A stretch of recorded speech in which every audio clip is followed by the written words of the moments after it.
Salut les amis, c'est Joseph. On est là pour une nouvelle vidéo pour parler de la valeur d'un compte eBay. Alors on va évaluer, je vais vous dire exactement la valeur de votre compte eBay, ce qu'il faut regarder, tous les critères, les facteurs à prendre en compte pour connaître combien vous pouvez vendre votre compte ou combien les comptes des gens que vous voulez acheter potentiellement coûtent. Donc ça va être du top, je vais vous donner pas mal d'astuces aussi pour acheter et vendre, comment ça se passe, et pas pour vous faire avoir et pour faire ça dans la légalité. Donc restez bien jusqu'à la fin pour avoir la méthode complète. Et avant que la vidéo commence, mettez un gros like. Abonnez-vous à la chaîne, c'est tout ce que je vous demande, c'est gratuit, faites pas les crochus. J'aimerais avoir 10 000 abonnés avant 2021, je m'en reste un peu moins de 200, donc on va essayer d'atteindre ça. Donc la valeur d'un compte eBay, si vous voulez que j'évalue votre compte, si vous n'êtes pas sûr de la valeur de votre compte, ou de la valeur d'un compte que vous souhaitez acheter, mettez le lien dans la description, quoi, dans les commentaires, et je regarderai, je réponds à tout le monde. Il y a aucun, allez voir toutes mes vidéos, j'en ai presque 300. Toutes les vidéos, tous les commentaires, j'y réponds personnellement, moi-même. Donc je réponds à tout le monde, allez-y, laissez votre compte si vous voulez que je l'analyse. Donc on va parler de la valeur d'un compte et on va directement aller sur mon écran, comme ça on va voir tout ça correctement étape par étape. Allez, à tout de suite les amis. Nous voici sur mon écran les amis. Alors maintenant je suis donc sur ebay.fr, on va analyser par exemple mon compte, on va prendre l'exemple. Première chose à regarder pour savoir la valeur d'un compte, c'est son historique de vente. Alors pour ça, il faut aller dans mon eBay mes ventes. Donc bien évidemment vous n'aurez pas accès au compte que vous souhaitez acheter, mais je vous conseille de demander pas des screenshots, mais des partages d'écran. Faites un zoom avec la personne ou un appel visio et partagez l'écran pour avoir accès à ces tableaux de bord et demander de rafraîchir, etc. Parce qu'il y a des gens, ils peuvent vous envoyer des faux screenshots trafiqués. Le mieux, si vous voulez acheter un compte, c'est de faire un appel visio avec la personne. Donc, première chose, l'historique du compte. Donc, vous allez ici et vous allez généralement vous avez les ventes ici sur les 31 derniers jours. Et vous allez dans commandes et vous allez voir toutes les commandes, voilà. Donc moi c'est un compte test, donc prenez pas ça en compte et vous allez voir toutes les commandes qu'il y a eu sur les 90 derniers jours. Vous avez les mois en cours, mois dernier, vous pouvez aller loin. Donc ce qui compte le plus c'est les 90 derniers jours parce que c'est les 3 derniers mois, c'est ce que eBay, PayPal prend en compte le plus. Donc l'historique de vente récent, c'est la première chose, 90 derniers jours, c'est très très important que le compte aura beaucoup plus de valeur s'il a un historique de vente récent. Donc et vous regardez bien évidemment, vous allez regarder les ventes, vous allez regarder le chiffre d'affaires, etc. Voilà, donc c'est très important que le compte ait... c'est très dur à trouver les comptes avec des activités récentes sur les 3 derniers mois, mais si vous en trouvez, ils auront une grosse valeur. Maintenant on va passer après la liste des produits, donc vous allez dans annonces et vous allez voir en cours. Vous allez analyser ça et demander à la personne, ok, quelle annonce j'ai en cours. Bon, c'est un petit test que j'avais fait, j'ai 0 en stock. Donc voilà, vous allez voir les annonces en cours, vous allez voir la personne, combien de produits la personne a en ligne, la liste de produits, si elle a des winners, pas des winners, si c'est une niche, si c'est pas une niche. Vous allez demander si c'est du stock ou du drop. Est-ce que tu fais du stock ou du drop? Si c'est du stock, forcément, il va peut-être pas vous envoyer son stock, ou peut-être qu'il va vous l'envoyer, j'en sais rien. Voyez voir si c'est du stock et ce qu'il va faire des produits, s'il lui en reste. Si c'est du drop, demandez ses fournisseurs, ses marges, etc. Savoir à combien, vous allez voir à combien il vend les objets, combien il en a vendu, c'est quoi sa marge, etc. Donc après, ça va dépendre, niveau impôt, ça c'est autre chose, ça dépend d'où vous habitez, où votre société est incorporée. Mais voilà, très important que vous regardez bien les prix des objets, les marges, les fournisseurs, etc. Donc stock et drop. Le critère super important que j'adore, c'est le critère numéro 1 que je regarde. N'oubliez pas, restez bien jusqu'à la fin parce que je garde les meilleurs conseils pour la fin. Donc si vous restez pas jusqu'à la fin, vous allez perdre, vous aurez pas la méthode complète. Un autre conseil qui est super, mais alors super important, c'est les évaluations. Alors moi j'ai une règle qui est à peu près 1 euro par évaluation, à peu près, quoi. Après, ça va varier. Par exemple, si c'est 250 évaluations, je dirais que le compte vaut environ 250 balles, quoi. Voilà.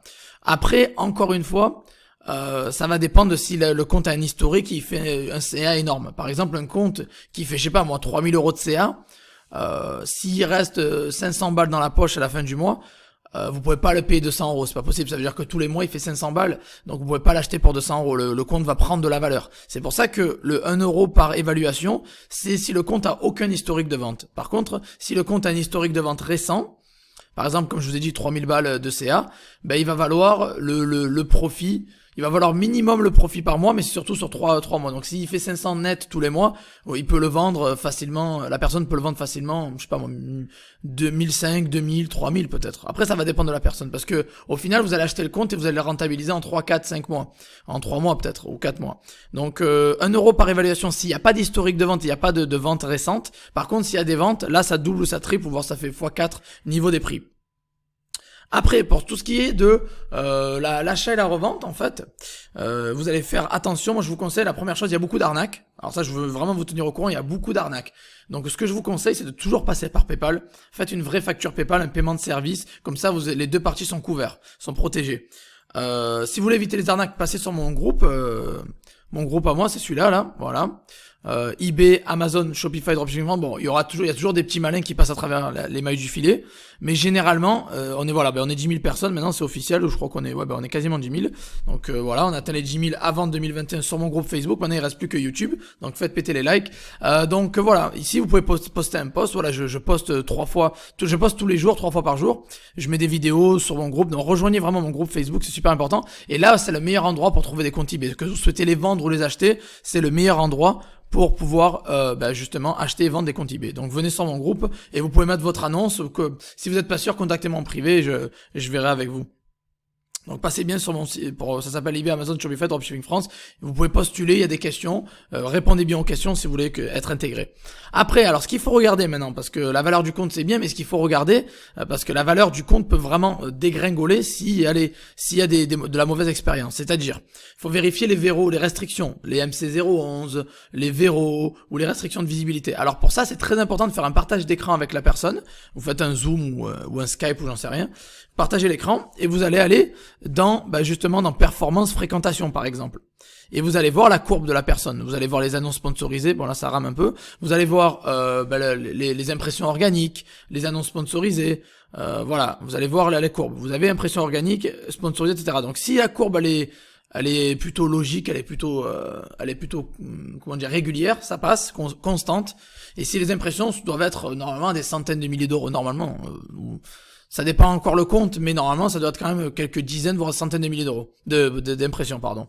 Si vous voyez que la courbe, elle est à plat comme ça, où il y a rien, ou elle est très haute et d'un coup elle est très basse, c'est signe de restriction de visibilité, donc n'achetez pas le compte, ou sinon vous l'achetez vraiment pas cher, et après vous utilisez les méthodes que je partage dans la formation pour enlever la restriction de visibilité. S'il y a des MC011, faut faire très attention, parce que si les documents n'ont pas été fournis, ça va être, il va falloir payer les documents en plus, donc c'est des frais en plus. S'il y a eu beaucoup de verrous, si c'est des verrous 30 jours, vous en avez que 2 ou 3 et vous allez vous faire bannir. Donc il faut faire super attention à tout ça, vérifier s'il n'y a pas eu des MC011, vérifier s'il n'y a pas eu des verrous, les courbes pour voir les restrictions de visibilité, parce que la valeur de compte va dégringoler si il y a des restrictions, parce que vous allez pas pouvoir exploiter le potentiel du compte au maximum.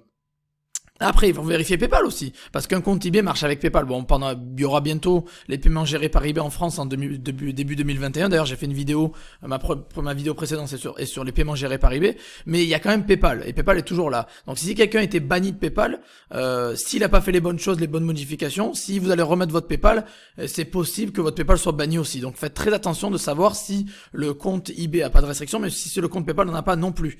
Donc faites très attention.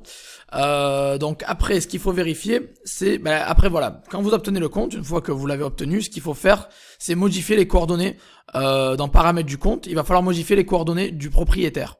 Donc vous allez ici, vous allez information sur votre entreprise par exemple, et vous allez dedans et vous allez modifier les coordonnées propriétaires. Donc vous allez modifier les coordonnées propriétaires. Désolé. N'allez pas m'envoyer des emails ou m'appeler, ça sert à rien, c'est un compte test, donc il n'y a rien à gratter. Bon, au cas où. Voilà, bref, vous avez les coordonnées ici. Sur la société et du propriétaire, vous pouvez les modifier. Voilà, donc coordonnées du propriétaire et de la société, c'est ici. Paramètres du compte, informations sur l'entreprise. Modifiez bien ça. Ne gardez pas le nom de la personne qui vous l'a vendu, parce que c'est pas le but. Il faut que vous ayez tout à votre nom ou à un nom d'un prête-nom, que vous pouvez bien déclarer correctement les choses. Donc modifiez bien les coordonnées du propriétaire et de la société, c'est très important. Après, alors, mes conseils à moi personnels, bien sûr, acheter un compte avec des évaluations hautes. Moi, voilà, celui-là, je l'ai acheté aussi à 250 éval. Il n'y a aucun historique de vente, mais je l'ai acheté à 250 éval, donc il est plutôt pas mal. C'est un compte que je recommanderais d'acheter, par exemple, parce qu'il a eu 250 éval. Bon, il n'y a pas d'historique, malheureusement, mais il n'y a pas eu de restriction, tout roulé correctement. Les évaluations sont plutôt bonnes. D'accord, vérifiez aussi les évaluations. Bien évidemment, je l'ai pas dit, mais il faut vérifier les évals, pas que la quantité, mais aussi si c'est du positif, négatif. Si c'est que du négatif, et ça va être chaud de remonter la pente. Donc prenez des comptes à haute évaluation. Moi, je vous conseillerais entre 100 minimum 100, ça vaut le coup. En dessous de 70, ça sert à rien. Donc pour moi, n'achetez pas des comptes à 20 éval ou 10 éval, ça sert à rien. Achetez des comptes à 100 éval minimum, c'est ce que je vous conseille. Et avec un historique de vente, bien évidemment. Donc les comptes anciens en priorité. Après, quand vous allez céder votre compte, des petits conseils au passage pour pas que vous vous faites avoir. Ce qui est important, c'est de bien enlever le lien PayPal. Donc vous allez avoir PayPal ou la personne avait PayPal. Dites à la personne d'enlever le lien PayPal et de vous le vendre, de vous donner les mots de passe et l'adresse comme ça. Donc changez bien les coordonnées, numéro de téléphone, adresse email, tout ça. Changez les coordonnées du propriétaire, enlevez le lien PayPal et enlevez le virement automatique sur PayPal parce que PayPal prend des prélèvements automatiques. Enlevez les prélèvements automatiques, annulez le prélèvement automatique de PayPal pour éviter d'avoir des problèmes avec la facturation. Et donc modifiez bien toutes les coordonnées, téléphone, identité, etc. Bon, ça je vous l'ai dit. Mais alors une chose, un conseil encore une fois, si vous avez un compte avec des évaluations hautes, avec un historique de vente, un compte ancien, ça a une valeur inestimable. Comme je vous ai dit, un compte à 1000 éval, s'il a un historique de vente, c'est du x4 en prix, donc c'est pas 1000 euros, ça sera du 4000 euros. Si un compte à 1000 éval qui a aucun historique, ben il vaudra 1000, 1005, ok. Donc c'est comme ça que j'évalue les comptes, et il y a beaucoup de gens qui m'ont demandé. D'ailleurs, mettez vos comptes dans la description pour que je les évalue et que je vous dise comment. Bon, il faut me donner plus de détails, genre l'historique de vente, etc., le chiffre d'affaires, etc., drop ou stock. Mais si vous avez un compte qui tourne bien, qui cartonne, vous avez de l'or entre les mains. Je vous dis qu'eBay prend de plus en plus de valeur. Il y a beaucoup d'argent à faire sur eBay. Donc ne vous amusez pas à vendre les comptes de 200 euros pour vous en débarrasser parce que vous pouvez générer énormément d'argent avec. Bien sûr, si vous avez des restrictions, ça va perdre en valeur, mais ces restrictions-là, sauf le ban permanent, les restrictions-là, ben, vous pouvez les surmonter sans problème avec mes formations. Je parle de ça tout le temps. Donc voilà, donc je vous ai donné la majeure partie de mes conseils. Vous allez en avoir beaucoup plus dans les formations. Donc j'ai une formation eBay, dropshipping et une formation stealth qui vous apprend à créer des comptes à l'étranger, etc., non liés. Donc si vous voulez rejoindre ces deux formations, je vous mets un lien promotionnel caché dans le chat. Allez voir ça dans le chat, dans la description en dessous. Je vous ai mis un petit lien promotionnel caché où vous pouvez avoir les deux formations eBay pour un prix dérisoire. Donc vous aurez, je crois, 85 euros de réduction. Donc allez voir ça, c'est en dessous. Je le mets juste en dessous. Et n'oubliez pas, avant de partir, si vous avez aimé cette vidéo, mettez un gros like, abonnez-vous à la chaîne et on se revoit dans la prochaine vidéo, les amis. Allez, ciao ciao.